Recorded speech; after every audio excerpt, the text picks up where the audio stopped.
Okay, oriental hornbeam, Carpinus orientalis, collected in Croatia very recently, probably this spring or this winter. It's coming nicely, so it's healthy. It's budding. For people who are not deep into bonsai, this will look ugly, yes, and it's no surprise, it is ugly. However, this can be a splendid little bonsai tree in a few years. It's wonderful material, and we now have to find what exactly we want to do with it.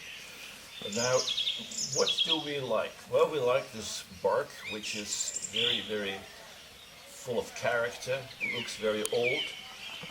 We like the movement of these trunks, but it's a bit chaotic. There's just too much in here. We will now have to foresee the tree, which will be about this high. This will be the crown of the tree. And we're looking for a front that we really like. Here it has reverse taper. It's not very good, so this looks like very fat and it's too thin here. If we look at it from that side, it's a lot better. It has direction to that. From this side, it looks pretty good, but it's leaning backwards. Well, we could maybe do this, or we could look at it from here, and there it has direction going in that side. So this tree apparently does not want to be a stable, sort of quiet tree. It wants to have direction. Okay, so that's what we see in the future. We even enhance that direction. We give it even more direction than it has. Okay, how do I approach such a thing as we have here?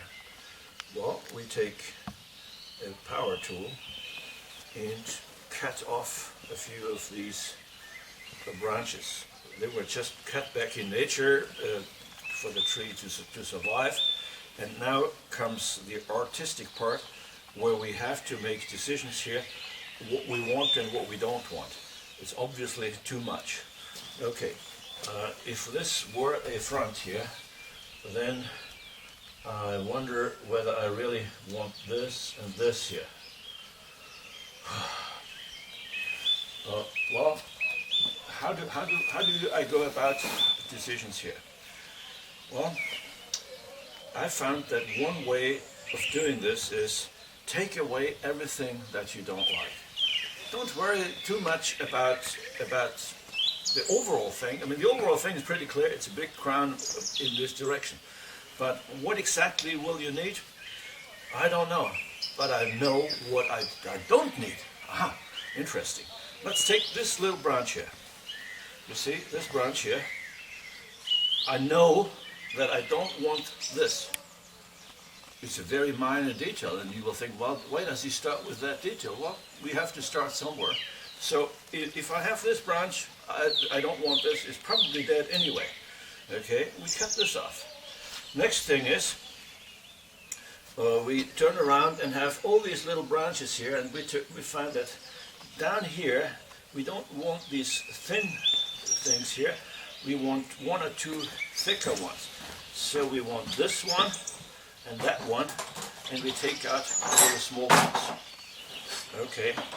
Then we see here there was some dead branches. Maybe you're well, in the mood of... I'm in the mood of cutting these off, okay? Like that.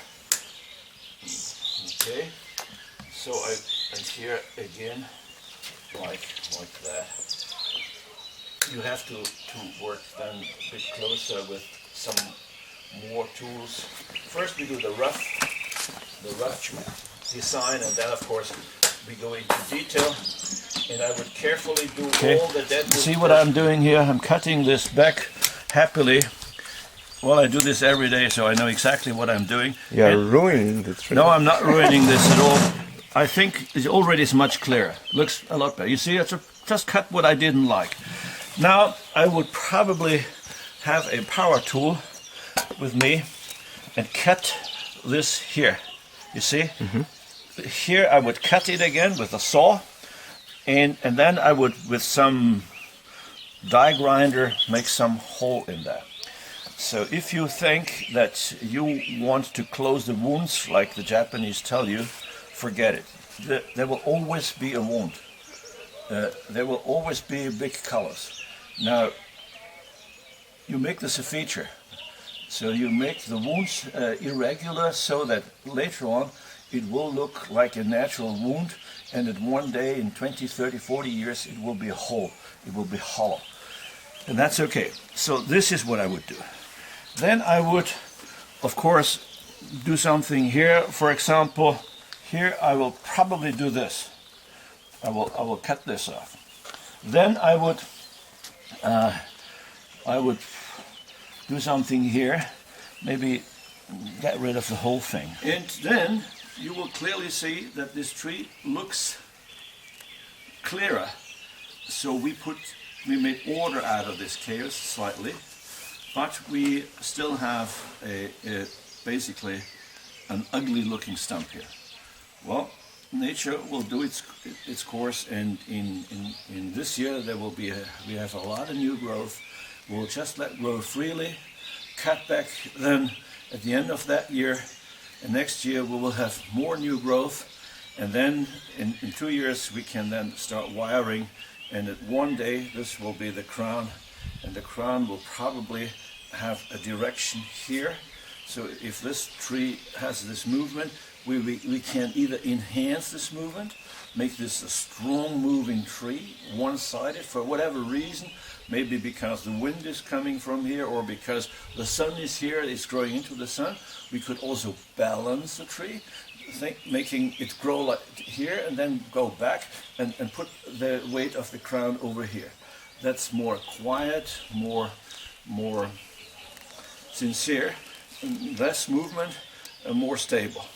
It's a question of personal taste, what you do.